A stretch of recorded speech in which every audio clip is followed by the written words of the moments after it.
زندگی کے اندر اللہ کی رحمت سے کبھی مایوس نہ ہو. جب بادل زیادہ کالے ہو جائیں، گھٹائیں چھا جائیں، تو پھر بارش بڑی خوبصورت برستی ہے. چھوٹے چھوٹے بادل زیادہ بارش نہیں برساتے. اللہ عز و جلال کسی کو آزماتے نہیں ہے. یہ معمولی سی ایک تکلیف ہوتی ہے کہ صبر کرتا ہے کہ نہیں کرتا. کس طرح یحییٰ علیہ السلام کو گھسیٹ کے یہودی اپنے ڈیرے پہ لا کے ذبح کر دیتے ہیں. میں اور آپ سیدنا یحییٰ سے زیادہ عزت والے ہیں. کون ہیں آپ؟ پچھلی قوموں کھڑے کھڑے انسانوں کے سر پہ آرا رکھ کے چیر کے تو ٹکڑے کر دیتے تھے. ہمیں کیا تکلیف ہو رہی ہے؟ اللہ کا شکر ادا کرنا چاہیے. اور قرآن کہتا ہے کہ اللہ عز و جلال فرماتے ہیں ما يفعل الله بعذابكم إن شكرتم وآمنتم وكان الله شاكرا عليما. اگر تم شکر کرو تو اللہ نے تمہیں عذاب کیوں دینا ہے؟ اس کا مطلب یہ نکلا کہ شکر سے عذاب ٹلتا ہے. اور میں راز ایک اور آپ کے سامنے رکھ دوں، اگر مجھے اور آپ کو یہ راز سنبھالنا آ جائے تو اللہ میرا اور آپ کا بھرم اور عزت ساری زندگی سنبھالے. انا عند ظن عبدی بی ان خیرا فخیر وان شرا فشر. اللہ عز و جلال فرماتے ہیں میں اپنے بندے کے گمان کے مطابق فیصلے کرتا ہوں. اگر میرے بارے میں حسن ظن ہو تو میں فیصلہ بھی اچھا ہی کرتا ہوں، اور اگر میرے بارے میں گمان برا ہو تو میں اس کے گمان کا بدلہ اسے دیتا ہوں. انا مع عبدی اذا ذکرنی وتحرکت بی شفتاه. میں تو اپنے بندے کے ساتھ ہوتا ہوں علم و قدرت کے ساتھ. میرے بندے کے ہونٹ جب حرکت کرتے ہیں، حرکت بعد میں ہوتی ہے، میری رحمت کا نزول پہلے ہو چکا ہوتا ہے. اس لیے آپ اپنے دلوں سے پوچھیے آپ کا رب کے بارے میں ذہن کیا ہے، گمان کیا ہے. آج ذہن کیا بنا ہوا ہے؟ بس اگلے 6 مہینے ہم ہیں، پھر گئے، پوری زندگی ہم نے تو آنا ہی نہیں. اور کوئی بادشاہ ایسے بھی ہیں کہ بادشاہ تو بادشاہ ہوتا ہے نا، وہ کہہ بھی دیتے ہیں بس جی اب یہاں کس نے رہنا ہے، سارے گئے، مر جائیں گے اگر رہیں گے، کوئی نہیں مرے گا. اللہ عز و جلال چاہتے ہیں تم نے بیویوں کی بہت خدمت کر لی، بچوں کی، اور والدین سے بھی مل لو، کچھ ان کی خدمت کر کے بھی نیکیاں کما لو. اکیلے رہ کے عیاشی تو کر لی ہے اور عبادتیں بھی کی ہیں. ایک عیاشی، اس کو عیاشی میں عربی کا لفظ بول رہا ہوں، اردو پنجابی کا نہیں. ایک تعایش اور عیاشی وہ بھی ہے کہ آپ رشتہ داروں سے مل کے زندگی گزاریں. یہ اصل زندگی ہے. المؤمن الذي يخالط الناس ويصبر على اذاهم خير من المؤمن الذي لا يخالط الناس ولا يصبر على اذاهم. وہ مومن اچھا ہوتا ہے جو رشتہ داروں سے مل جل کے رہتا ہے، ان کی تکلیفیں بھی برداشت کرتا ہے. اس مومن سے جو اکیلا رہتا ہے اس کو کوئی تکلیف نہیں آتی، اس مومن سے بہتر نہیں ہو سکتا. رحمت کا جب میں مطالبہ کرتا ہوں اللہ تعالیٰ سے، آئیے اپنی بات کی طرف، تو میں اسلام اور ایمان کے ساتھ ساتھ میں اللہ عز و جلال سے رزق بھی مانگتا ہوں. قُلْ لَوْ أَنْتُمْ تَمْلِكُونَ خَزَائِنَ رَحْمَةِ رَبِّي إِذًا لَأَمْسَكْتُمْ خَشْيَةَ الْإِنفَاقِ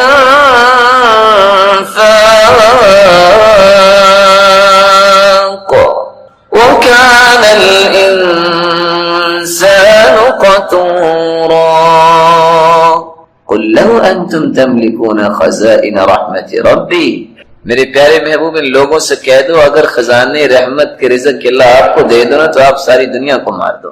خرچ ہی نہیں کرتے. بخل اتنا تمہارے اندر آ جائے گا اس ڈر سے کہ ختم نہ ہو جائے، آپ کچھ خرچ کریں گے نہیں، دنیا زندہ نہیں رہے گی. یہ تو اللہ کی رحمت ہے کہ اس نے رزق کے خزانے اپنے پاس رکھے ہیں. وَأَيُّ دَاءٍ أَدْوَى مِنَ الْبُخْلِ.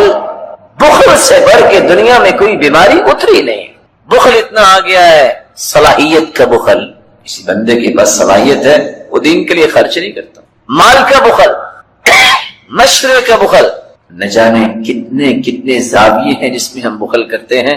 اور حالت یہ ہے ہم چکے کوئی زیادہ پڑھے لکھے لوگ نہیں ہیں، ہمارے پاس کبھی لوگ آ جاتے ہیں دعا کر دیں نقصان بڑا ہو گیا. تو مجھے ایک واقعہ نے بہت سبق دیا. ایک شخص نے آگے کہہ دیا جی بہت نقصان ہو گیا، دعا کیجیے. میرا خیال ہے آپ بھی الحمدللہ مجھ سے زیادہ ایمان والے ہیں، اگر آپ کو بھی کوئی بیچارہ مسلمان کے تو آپ کے دل میں بھی نرمی آئے گی. تو مجھے خیر بڑا پریشانی کا سامنا ہوا کہ بندہ مجھے نیک لگتا ہے، اس نے نماز پڑھی ہے پہلی صف میں، تو پتہ نہیں اس کا کیا نقصان ہو گیا. تو میں نے ویسے تو کبھی ضرورت نہیں سمجھی کسی کے معاملات میں دخل دینا، لیکن میں نے پوچھ لیا کتنا کو نقصان ہوا ہے. کہتے جی 35 لاکھ کا نقصان ہوا. تو میں تھوڑا سا اور پریشان ہو گیا کیونکہ 35 لاکھ اٹ مینس کہ 35 لاکھ ہے، خاصی ایک اماؤنٹ. میرے دل میں آیا کہ اس کے لیے تو بہت زیادہ دعا کرنی چاہیے. لیکن ساتھ اس نے جب وہ کلیریفیکیشن دی، میں نے کہا جی کیسے اتنا زیادہ اچانک سے نقصان ہو گیا؟ کہتے جی کیا بتاؤں، پچھلے سال 1,85,00,000 روپیہ جو ہے پروفٹ ہوا تھا، اس سال صرف 1.5 کروڑ پروفٹ ہوا. لا الہ الا اللہ. میری پریشانی ڈیزالو تو ہوگی. یعنی اس بیچارے کو یہ پریشانی ہے کہ میری پروفٹ کی ریشو کم ہوئی ہے. اور کتنے لوگ ہیں جن کے پاس کھانے کے لیے کھانا نہیں. کتنے لوگ ہیں جو آج آپ یوٹیوب پہ جائیں وہ کنکریاں بچے کھا رہے ہیں. کتنے لوگ ہیں جو ہیں وہ گھر کا سامان پھینک کے جاتے ہیں وہاں سے رزق تلاش کر. اس لیے سیدنا علی رضی اللہ تعالیٰ نے کہا تھا دنیا میں پریشانی کا واحد ایک دور کرنے کا حل یہ کہ زندگی کو ضرورت سمجھ کے گزارو، خواہش سمجھ کے نہ گزارو. ضرورت اللہ فقیر کی بھی پوری کر دیتے ہیں، خواہشیں تو بادشاہوں کی بھی پوری نہیں ہوتی. لو كان لابن آدم وادیان من ذهب لابتغى ثالثا. حدیث کہتی ہے کہ اگر 2 وادیاں سونے کی مل جائیں تو بندے کی خواہش ہوتی ہے نہیں تیسری ملے تو مزہ آئے. اور تعجب کی بات ہے ساتھ ہی حدیث نے کہہ دیا وَلَن يَمْلَأَ فَاهُ إِلَّا التُّرَابُ. آدم کے منہ کو بھرے گا، آدم کی اولاد کے منہ کو اگر بھرے گی تو قبر کی مٹی بھرے گی، اس سے پہلے بھرتا نہیں ہے.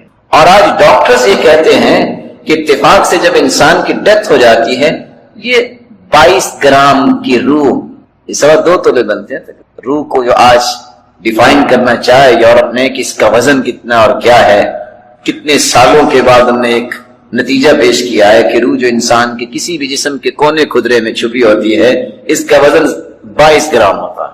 یہ روح جس دن نکل جاتی ہے سب سے پہلے جو چیز بدبودار ہوتی ہے وہ انسان کا پیٹ ہے، جس کے لیے ساری زندگی پریشان رہتا ہے، سٹیٹس کے لیے ساری زندگی پریشان رہتا ہے. اور بعض لوگوں کے پاس اتنا مال ہوتا ہے کہ یقین مانیے، اور حدیث میں آتا ہے جس کے پاس صبح کا کھانا میں یغدی ہی میں یعشی، صبح کا کھانا اور شام کا کھانا ہو، یعنی 2 ٹائم کا جس کے پاس کھانا ہو اور وہ بیمار نہیں، فَكَأَنَّمَا حِيزَتْ لَهُ الدُّنْيَا بِحَذَافِيرِهَا. اللہ نے پوری دنیا کی نعمت اس کی جھولی میں ڈال دی ہے. صبح شام کا کھانا اور بیماری نہیں اور ساری دنیا کی نعمت اس کے پاس آ گئی ہیں. تو جس کے پاس اگلے 100 سال کا کھانا ہو اور وہ روتا رہے، اس بیچارے کی قسمت میں پھر رونا لکھا ہے، کیا کہہ سکتے ہیں. رسول اللہ صلی اللہ علیہ وسلم نے فرمایا تھا انفق علیک، حدیث قدسی ہے. اللہ عز و جلال فرماتے ہیں میرے بندے تو خرچ کرنا میری راہ میں تجھ پہ کروں گا. اب یہ بندے اور رب کا مقابلہ ہے، کون جیتے گا؟ کون جیتے گا؟ اللہ عز و جلال جیتیں گے. یہ کیسے ہو سکتا ہے کہ بندہ زیادہ خرچ کر سکے اللہ اتنا نہ دے؟ وَأَنفَقْتُ مِنْ شَيْءٍ فَهُوَ يُخْلِفُهُ. آج ایک باپ بیٹے کو کہتے ہیں خرچ کرو جتنے چاہیے میں آپ کو دیتا ہوں، ایک طرف اللہ کہہ رہے ہیں کرو خرچ. اس لیے بلال سے کہتے ہیں انفق ولا تخش من ذی العرش اقلالا. بلال خرچ کرو، اللہ کے خزانوں کے ختم ہونے کا خوف تجھے نہیں ہونا چاہیے. اور سیدہ ام سلمہ سے کہتے ہیں لا تعی فیعی اللہ علیک. گن کے نہ دیا کرو اللہ بھی گن کے دیں گے. یہ حدیث سے پتہ نہیں کیوں میں اور آپ اور امام زہری کی بات سن کے اور پڑھ کے پریشانی ہو جاتی ہے. وہ کہا کرتے تھے الدینار عندی کبعرہ، درم و دینار میرے نزدیک صرف اتنے ہیں جتنا فضلہ ہوتا ہے جانور کا، اس سے زیادہ میرے سامنے اس کی قیمت ہی نہیں. لیکن آج مال تو بنا تھا انسان کی خدمت کے لیے، لیکن بیچارہ انسان اس کا خادم بن گیا. خدمتیں بدلہ نہیں کرتے، ہمیشہ بیویاں ہی خدمت کرتی ہیں خامدوں کی. جو خامد تعاون کرے وہ تو سنت ہے، لیکن وہ تعاون سے بڑھ کے خدمت تک پہنچ جائے اور وہ کام جو عورت نے کرنے ہیں اس کے لیے ایک بڑا سا پولائٹ لفظ بولتے ہیں لوگ، کیا کہتے ہیں اس کو؟ اچھا انڈرسٹینڈنگ، رن مرید نہیں، ماشاءاللہ. تعاون میں حرج کوئی نہیں ہے، لیکن ہر ایک کی ایک ذمہ داری ہے، اس کو پوری کرنی چاہیے. رسول اللہ صلی اللہ علیہ وآلہ وسلم نے اس لیے صحابہ کرام کو اللہ عز و جلال پہ توکل سکھایا.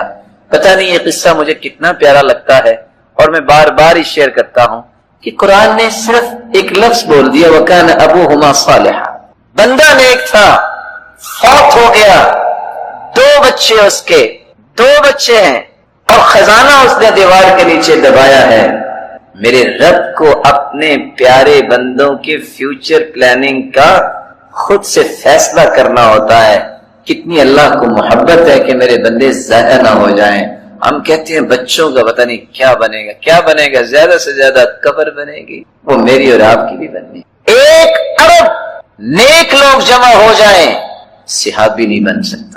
1 ارب صحابی جمع ہو جائیں نبوت کا درجہ نہیں پا سکتے. اور قرآن کیا کہہ رہا ہے؟ وَكَانَ أَبُوهُمَا صَالِحًا. باپ نیک تھا. جب دیوار گر گئی تو اللہ نے ایک نہیں 2 پیغمبروں کو، موسیٰ اور خضر علیہم الصلاۃ والسلام، ان دونوں نبیوں کو آرڈر دیا، جاؤ میرے اس پیارے بندے کی اولاد کا خزانہ ظاہر ہو گیا تو ضائع ہو جائے گا، دیوار تم بناؤ مزدور بن کے. پلاننگ کی اللہ تعالیٰ نے. اور ابن کثیر لکھتے ہیں کہ موسیٰ علیہ السلام جب وہ چھڑاتے قوت تو تھی، وہ ایک لگا بیٹھے اس کو اور وہ بندہ مر گیا. بندہ تو مر گیا، وہاں سے پھر دوڑنا پڑا. جب وہ مدین پہنچے تو ان کے پاؤں میں جوتی بھی نہیں تھی، پاؤں میں جوتی، بھوک بھی تھی، کوئی جگہ بھی نہیں تھی رہنے کی. ایک لفظ بولا جاتا ہے جاب لیس، صرف اس کے پاس نوکری نہیں ہے. موسیٰ علیہ السلام کے بارے میں آپ کیا کہیں گے؟ نہ بیوی ہے، نہ بچے ہے، نہ گھر ہے، نہ کھانا ہے، بھوک ہے، اور پاؤں میں جوتی نہیں. اللہ تعالیٰ نے کیا کہا؟ فَسَقَى لَهُمَا ثُمَّ تَوَلَّى إِلَى الظِّلِّ فَقَالَ رَبِّ إِنِّي لِمَا أَنزَلْتَ إِلَيَّ مِنْ خَيْرٍ فَقِيرٌ. 2 بچیوں کو دیکھا کہ اپنے جانوروں کو پانی نہیں پلا رہی، باقی سب لوگ پانی پلا کے چلے گئے. پوچھا بیٹا کیا ہے؟ کہا ہم سے پتھر اٹھایا نہیں جاتا. آگے بڑھے، صلاحیت کو نیکی کے لیے استعمال کی. پتھر ہٹایا، پانی پلایا، واپس پاؤں جب جلے توڑ کے درخت کی طرف آئے، چھاؤں میں کھڑے ہو کے ایک دعا کر دی، ربی انی لما انزلت الی من خیر فقیر. اللہ میں فقیر ہوں تیری رحمت. اللہ تعالیٰ نے 4 خوشخبریاں صرف 2 کلمات پہ دے دی. خوشخبری کیا دی؟ ابھی کچھ وقت نہیں گزرا، ایک بیٹی آئی کہ میرے باپ بلا رہے ہیں. ان ابی یدعوک، میرے باپ آپ کو بلا رہے ہیں. کیوں؟ لیجزیک اجر ما سقیت لنا، تاکہ آپ کو بدلہ دیں، آپ نے پانی پلایا. جب وہاں پہنچے تو صرف بدلہ ہی نہیں، اللہ تعالیٰ نے کیا دیا؟ سب سے پہلا پیکج تیار ہو رہا ہے، کانٹریکٹ سائن ہونے لگا ہے. ہمارے 1 سال کا کانٹریکٹ سائن ہوتا ہے اور سوچتے ہیں پتہ نہیں اب اگلا ویزا لگے گا کہ نہیں لگے گا. بہت سارے 3 مہینے سے پہلے چیزیں روک لیتے ہیں. نہیں رک جاؤ، پتہ چل لگے گا کہ نہیں لگے گا. اور قرآن کیا کہہ رہا ہے؟ 8 حجج.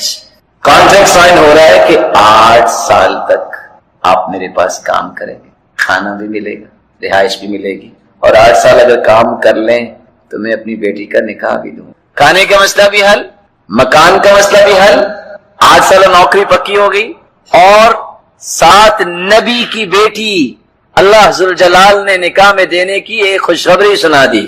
نکاح ہو گیا. اس کے لے کے جو ہی چلے ہیں، ساتھ ہی اللہ ذوالجلال نے 5واں انعام نبوت کا تاج سر پہ سجا دیا. آج یہ آیتیں کن کے لیے ہیں؟ کن کے لیے آیتیں؟ مسلمانوں کے لیے ہے. میرا اور آپ کا تعلق اللہ سے جب مضبوط ہو جائے گا، اور میرے بھائی کسی چودھری سے انسان تعلق جوڑ لے، وہ نہیں چھوڑتا اپنی عزت بچانے کے لیے کہ میں کیسے پیچھے ہٹوں، لوگ کیا کہیں گے. تو میری رب سے جو تعلق جوڑ لے تو اللہ اسے ضائع کر دیں گے. یہ کیسے ہو سکتا ہے کہ اللہ جلال کے وعدے جو ہمیں کوئی خلل آ جائے گا؟ اللہ سے بڑھ کے بھی کوئی وعدے سچی کرنے والا. اللہ پہ ایمان اور توکل اللہ ہمیں نصیب فرمائے. رحمت سے مراد جہاں رزق ہے، رحمت سے مراد بارش بھی ہے. اللہ جلال فرماتے ہیں وَهُوَ الَّذِي يُرْسِلُ الرِّيَاحَ بُشْرًا بَيْنَ يَدَيْ رَحْمَتِهِ حَتَّى إِذَا أَقَلَّتْ سَحَابًا ثِقَالًا سُقْنَاهُ لِبَلَدٍ مَّيِّتٍ فأنزلنا به الماء فأخرجنا به من الثمرات. اللہ جلال کی رحمت کو نازل کرتے ہیں وَهُوَ الَّذِي يُنَزِّلُ الْغَيْثَ، اللہ عز و جلال بارش کو نازل کرتے ہیں، وَيَنشُرُ رَحْمَتَهُ، اور اپنی اس رحمت کو دنیا میں پھیلا دیتے ہیں۔ ہریالی جب آتی ہے لوگوں کے چہروں پہ بھی شادابی آ جاتی ہے، تازگی آ جاتی ہے۔ تو میں اور آپ جب اللہ تعالیٰ سے رحمت مانگتے ہیں تو اسلام بھی مانگتے ہیں، ایمان بھی مانگتے ہیں، رزق کی فراوانی بھی مانگتے ہیں اور بارشیں بھی مانگتے ہیں، اور وہاں ہم ہر قسم کی آزمائش سے حفاظت بھی مانگتے ہیں۔ قُلْ أَفَرَأَيْتُم مَّا تَدْعُونَ مِن دُونِ اللَّهِ إِنْ أَرَادَنِيَ اللَّهُ بِضُرٍّ هَلْ هُنَّ كَاشِفَاتُ ضُرِّهِ أَوْ أَرَادَنِي بِرَحْمَةٍ هَلْ هُنَّ مُمْسِكَاتُ رَحْمَتِهِ قُلْ حَسْبِيَ اللَّهُ عَلَيْهِ فَلْيَتَوَكَّلِ الْمُتَوَكِّلُونَ۔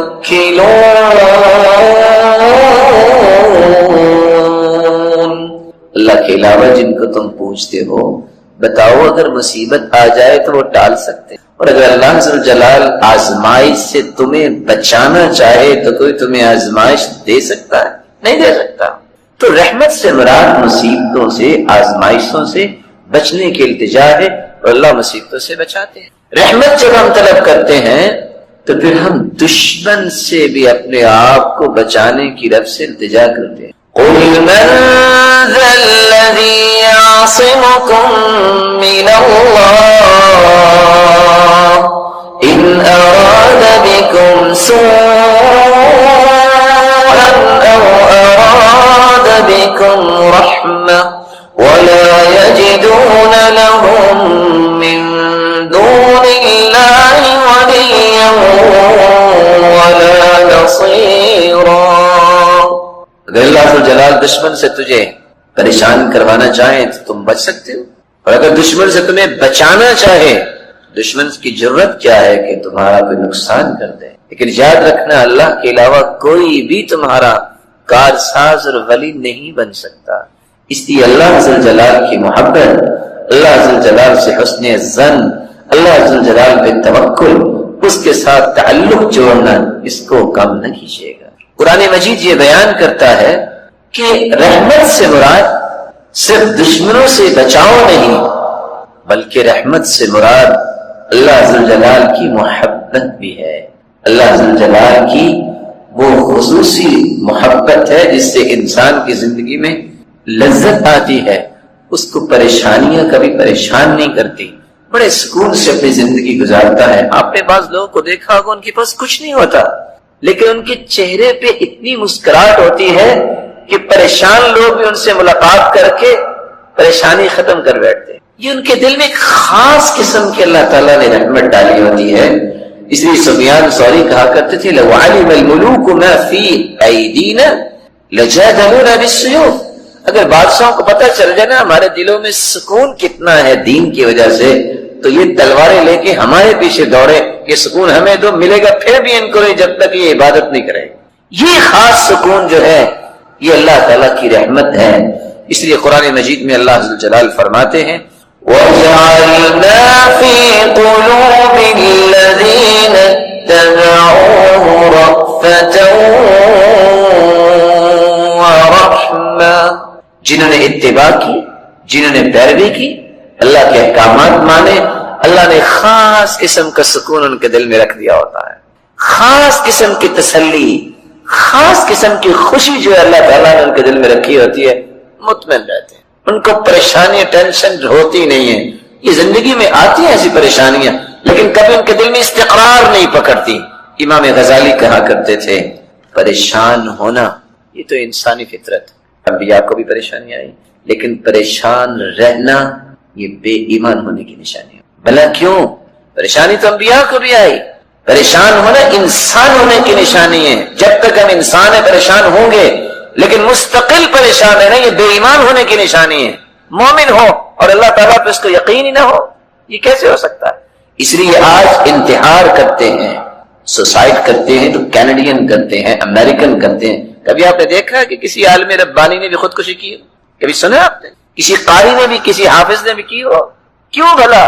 وہ سب کچھ کرتے ہیں لیکن ان کو سب کچھ کرنے کے باوجود بھی دل کا سکون نہیں ہے، ان کو چین نہیں ہے، آخر مایوس ہو کے کہتے ہیں شاید جان چھوٹ جائے، مر جاتا ہے، لیکن جان پھر بھی نہیں چھوٹتی۔ اگر اس طرح جان چھوٹتی ہوتی تو بڑی آسانی ہو جاتی۔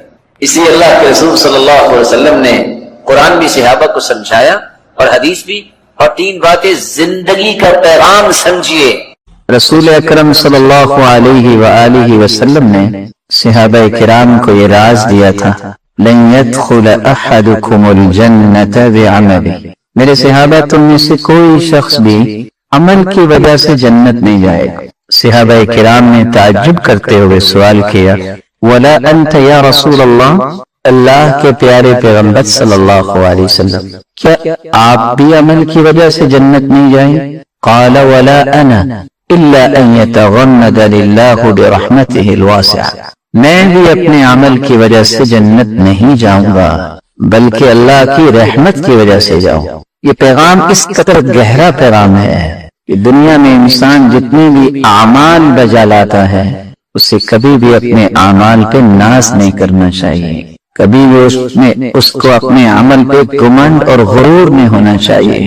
جب تک اللہ کی رحمت شامل حال نہ ہو انسان اس کی کوئی قیمت نہیں ہے۔ جس طرح آخرت میں اللہ کی رحمت کے بغیر کامیابی ممکن نہیں ہے۔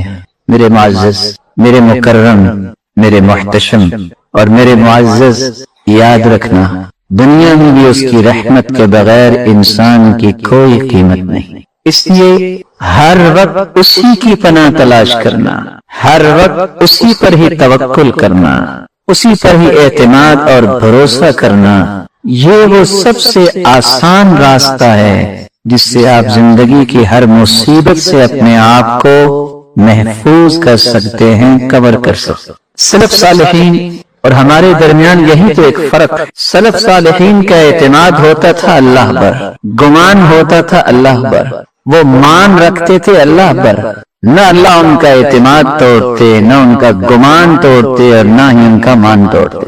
ہمارا اعتماد اور مان ہوتا ہے انسانوں کی ہاتھوں سے بنائی ہوئی دوائیوں پر، انسانی سوچ اور فکر پر۔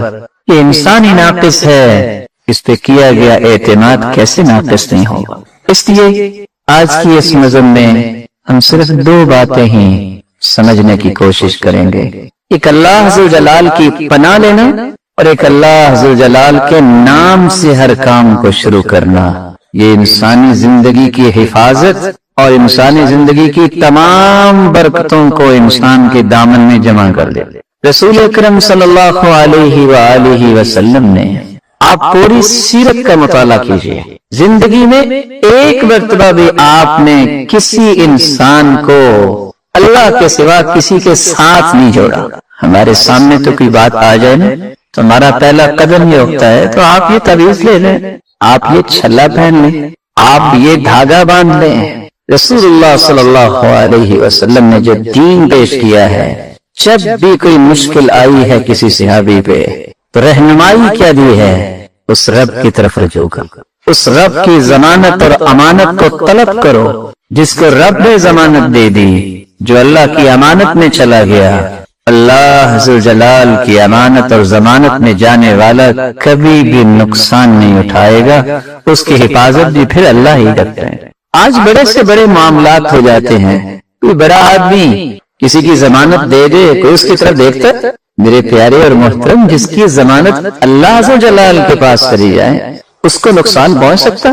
اس لیے میں آپ سے گزارش کروں گا، اپنے لیے بھی اور اپنے بچوں کے لیے بھی 5 قسم کی ضمانتوں کو کبھی نہ توڑا کرو۔ اور میں یہ ادب سے التماس کروں گا، آپ سے گزارش کروں گا کہ یہاں اٹھنے سے پہلے یہ عہد کر کے جائیے کہ زندگی کی آخری سانس تک یہ ضمانتیں ہم نے نہیں توڑنی۔ کون سی ضمانتیں؟ جن 5 ضمانتوں کے ساتھ انسان زندگی کی ہر دکھ، ہر پریشانی، ہر مصیبت سے، ہر ناکامی سے محفوظ ہو جائے۔ سب سے پہلی ضمانت جس کو رسول اللہ صلی اللہ علیہ وسلم نے ان الفاظ سے بیان کیا ہے، رسول اللہ صلی اللہ علیہ وآلہ وسلم کا فرمان ہے، من صلی الصبح جو صبح کی نماز پڑھ لیتا ہے فی جماعہ جماعت کے ساتھ، من صلی الفجر فی جماعہ، یہ صبح کی نماز جماعت کے ساتھ پڑھ لیتا، فہو فی ذمۃ اللہ، وہ اللہ کی ضمانت اور امانت میں چلا جاتا ہے، اس کی حفاظت پھر اللہ کرتے۔ فلا تخفروا ذمۃ اللہ، مسلمانوں اپنے ہاتھوں سے یہ ضمانت توڑا نہ کرو۔ ایک شخص نے جب جمعے کی نماز میں دیکھا کہ مسجد بھری ہوئی ہے، جب دوسرے دن فجر کی نماز میں دیکھا تو ایک صف تھی، کہا جس دن فجر کی نماز تو اتنے لوگ آگے جتنے جمعے میں تھے تو یقین ہو جائے گا بیت المقدس آزاد ہو گئی۔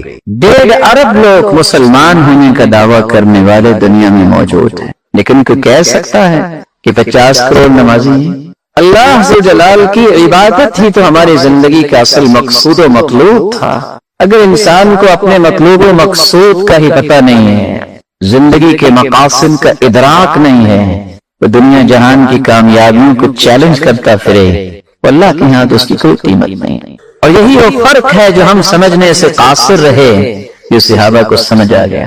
ہمارے نزدیک نعمت ہی وہ رہ گئی ہے کہ مال کس کے پاس زیادہ ہے، گھر کس کا بڑا ہے، کاروبار کس کا وسیع ہے، کھانا پینا کس کے پاس زیادہ ہے، جبکہ ابو الدرداء رضی اللہ تعالی عنہ فرماتے ہیں من لم يعرف نعمت اللہ علیہ الا فی مطعمہ ومشربہ وقال الحسن وملبسہ، جس بندے کا یہ نظریہ ہو فلاں کا کھانا پینا بڑا وسیع ہے، بڑی نعمت ہے، لباس بڑا عمدہ پہنتا ہے، جو صرف کھانے پینے اور لباس کو نعمت سمجھتا ہے، ہدایت اور قرآن اور اسلام کو نعمت نہیں سمجھتا، فقد قل علمہ وحضر عذابہ، اس بندے کا علم بھی ناقص ہے اور سمجھ لو اس کا عذاب بہت قریب آ گیا۔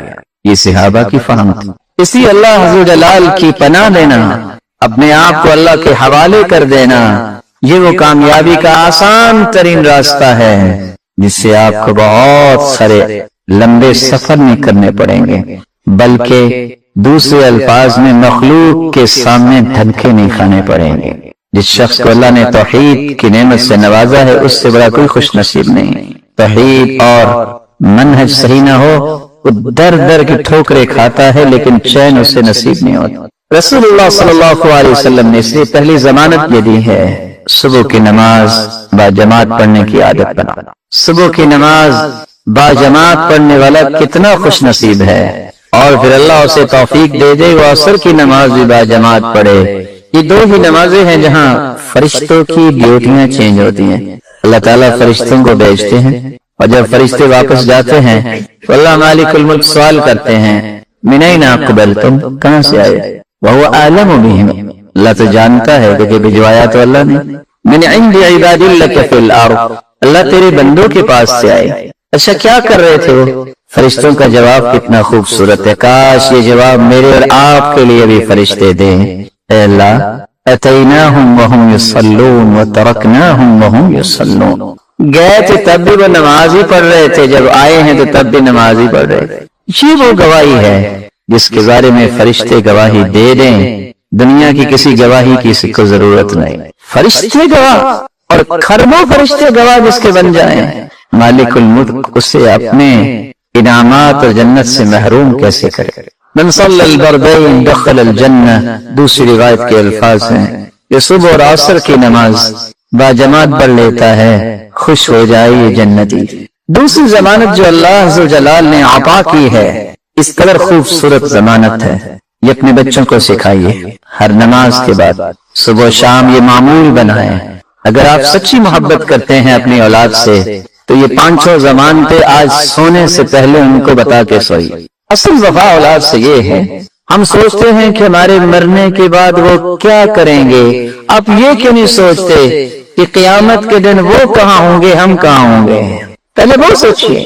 رسول اکرم صلی اللہ علیہ وسلم نے فرمایا من قرأ آیت الکرسی دبر کل صلاة مکتوبہ لم يمنعه من دخول الجنة الا ان يموت، خوش نصیب ہے وہ شخص جو شخص فرض نماز کے بعد آیت الکرسی پڑھ لیتا ہے، اس کے اور جنت کے درمیان صرف موت کا پردہ حائل ہے. جس دن آنکھیں بند ہوں گی جہنم سے آزاد اور جنت کا مہمان بن جائے اور شیطان سے اس کی حفاظت ہو جائے.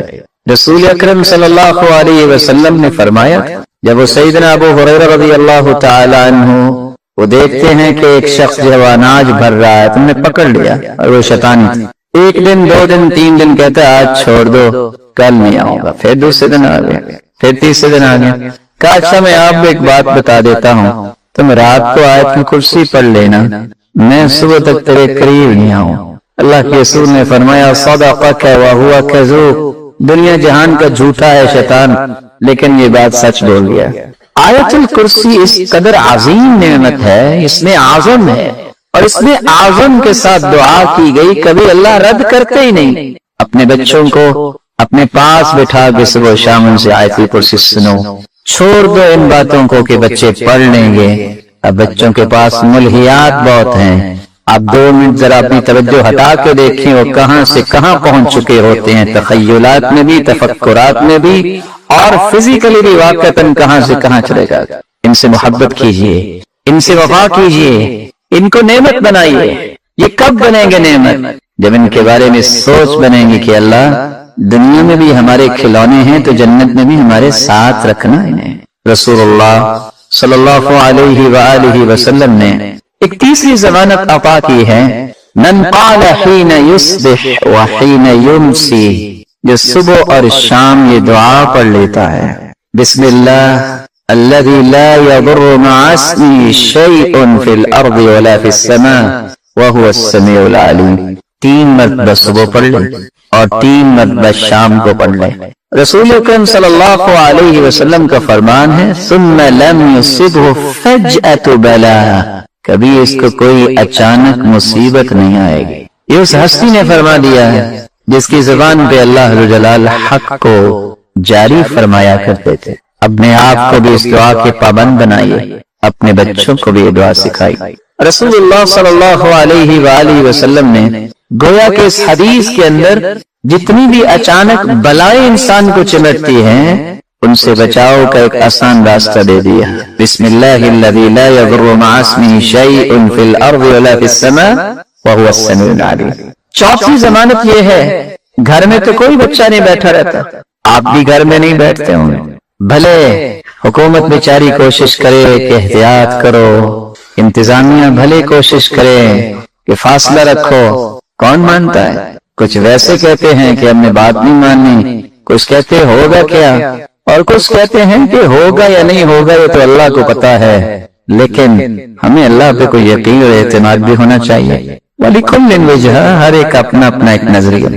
لیکن آپ جہاں بھی جائیں, رسول اکرم صلی اللہ علیہ وسلم نے سمجھایا تھا کہ جو شخص جہاں بھی پڑاؤ ڈالتا ہے, جہاں بھی جا کے رکتا ہے, وہ یہ کلمات کہہ دے اعوذ بکلمات اللہ, جب تک وہاں رہے گا دنیا جہان کی کوئی بھی موذی چیز, نقصان دہ چیز اس کا نقصان نہیں کر سکتی. بہت بڑی ضمانت ہے, اور کس قدر خوبصورت ضمانت اللہ کے رسول صلی اللہ علیہ وسلم نے ان الفاظ کے ساتھ دے دی.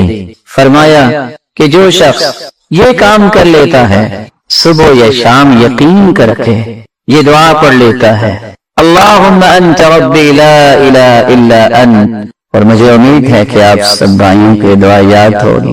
کسی کو یاد ہے سید الاستغفار؟ اجازت ہے مجھے, میں سن بھی سکتا ہوں کیا جی؟ اللہم انت ربی لا الہ الا انت خلقتنی وانا عبدک وانا علی عہدک ووعدک ما استطعت اعوذ بک من شر ما صنعت ابوء لك بنعمتك علي وابوء بذنبي فاغفر لي فانه لا يغفر الذنوب الا انت. آپ کو میں اگر اپنے دل کی بات بتاؤں تو اللہ کی قسم یہ الفاظ اتنے پیارے لگتے ہیں کہ یہ پڑھنے کے ساتھ خوشی کی انتہا نہیں رہتی, کیونکہ حدیث یہ کہتی ہے کہ جو بندہ یقین کر کے صبح کے وقت یہ پڑھ لے, شام سے پہلے فوت ہو جائے تو یہ جنتی ہے. شام کو پڑھ لے اور صبح سے پہلے فوت ہو جائے, اگر اس کا یقین ہے تو اگر رات کو یہ سویا ہوا فوت ہو گیا یہ جنتی. تو گویا 24 گھنٹے کی جنت کی ضمانت ہے یہ. رب تعالیٰ ان باتوں پہ یقین کرنے اور عمل کرنے کی توفیق عطا فرمائے۔ رسول اکرم صلی اللہ علیہ وآلہ وسلم نے صحابہ کرام کو یہی تو وہ انداز زندگی سکھایا تھا جس کے نتیجے میں وہ ہم سے فائق ہو گئے۔ فائق کیا، وہ ہمارے لیے معیار بنا دیے گئے، مقیاس بنا دیے گئے۔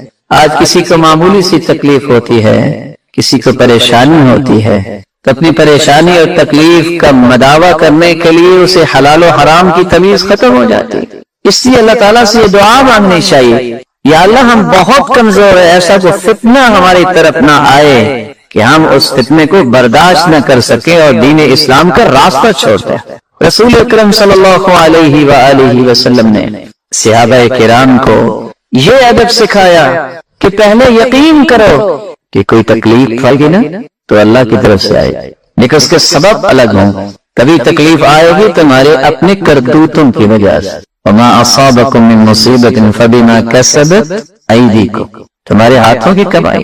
اور کبھی سبب بنے گا، اللہ تعالیٰ نے لکھا ایسے ہے کہ تمہارے گناہ کے معاف کرنا ہے، تم تو معافی سچے دل سے مانتے نہیں ہو، لیکن اللہ تم سے محبت کرتا ہے، تمہیں یہ دکھ تکلیف بیماری دے کے تمہارے گناہوں کو صاف کرنا چاہتے ہیں۔ کبھی سبب یہ ہوگا کہ رب تعالیٰ کو اتنی محبت ہے آپ سے، آپ کی توحید اور آپ کے اذکار کی وجہ سے، کہ اللہ ذو جلال نے ایک جنت میں بہت بلند مقام طے کر دیا ہے، لیکن آپ کے اعمال وہاں تک آپ کو پہنچانے کی قابل نہیں ہیں۔ لیکن رسول اللہ صلی اللہ علیہ وسلم کا فرمان ہے، اللہ ذو جلال اس بندے کو معمولی تکلیفیں دے کے اس جنت کے مقام تک پہنچانا چاہتا ہے۔ اگر آپ تینوں باتوں پہ غور کریں تو اس میں اللہ کی طرف سے کوئی ظلم تو نہیں ہے۔ اور سب سے بڑی ناکامی انسان کی اس وقت ہوتی ہے جس کو سلف نے ہمیشہ کنڈیم کیا ہے، جب کسی کی زبان پہ یہ لفظ آ جائے جو بھی کر لیں ہمارے ساتھ تو برا ہی ہونا ہے۔ امام غزالی رحمت اللہ علیہ کہا کرتے تھے، جس شخص کی زبان پہ الفاظ سن لو یہ نا امیدی کے تو رک جاؤ۔ جو بندہ نصیحت نہیں سنتا اور جو بندہ اللہ تعالیٰ سے بدظنی کا شکار ہو جائے، لا یرجى برؤہ، اس کی امید نہیں ہے کہ یہ شخص درست ہوگا جب تک یہ سچی توبہ کر کے دونوں رویے چھوڑ نہیں لیتا۔ کسی نے پوچھا آپ نے اتنی بڑی بات کہہ دی؟ کہا میں نے نہیں کہی، میں تمہیں اللہ کا قرآن سناتا ہوں۔ وَإِذَا قِيلَ لَهُ اتَّقِ اللَّهَ أَخَذَتْهُ الْعِزَّةُ بِالْإِثْمِ فَحَسْبُهُ جَهَنَّمُ وَلَبِئْسَ الْمِهَادُ۔ جب کسی سے کہا جائے کہ اللہ سے ڈر جاؤ اور اس کو عزت آڑے آ جائے، مجھے کہہ رہے ہو میں اللہ سے ڈر جاؤں، تم مجھ سے زیادہ نہیں کہو۔ یہ وہ رویہ ہے جو انسان کو ہر محرومی کا سبب بنا دیتا ہے۔ نتیجہ کیا نکلتا ہے؟ جب عزت آڑے آتی ہے حق بات کو ٹھکرا دیتا ہے انسان اور مانتا نہیں ہے نصیحت کو، تو اللہ عز و جلال نے آگے کیا فرمایا؟ ان کا ٹھکانہ جہنم ہے۔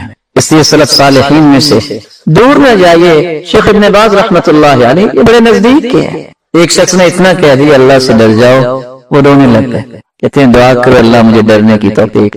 ایمان کی تازگی اس طرح جو اللہ عز و جلال کی رحمت سے نا امید ہو جائے، لا یرجى برؤہ، اس کی گنجائش باقی نہیں رہتی۔ کاش اس کو سمجھ آ جائے کہ دنیا جہان کی اگر بیماریاں اور دکھ اور مصیبتیں جمع ہو جائیں، کبھی اس نے اللہ کی رحمت کا اندازہ کیا ہو یا پڑھا ہو تو اس کو سمجھ آئے نا کہ میرے رب کی رحمتیں وسیع کتنے ہیں۔ بعض لوگوں کو قرآن و حدیث کے دلائل سمجھ نہیں آتے، ان کو عقلی بات بھی کہنی پڑتی۔ کس قدر خوبصورت طریقے سے سمجھانے والے نے سمجھایا کہ چڑیا پرندہ ہے، یہ اڑان تو بھرتی ہے لیکن کتنی اڑے گی؟ اگر اس کے منہ میں مٹی ڈال دی جائے چونچ میں، اگر تو کہا جائے سمندر پہ تم نے یہ اڑان بھرنی ہے تو کیا نتیجہ نکلے گا؟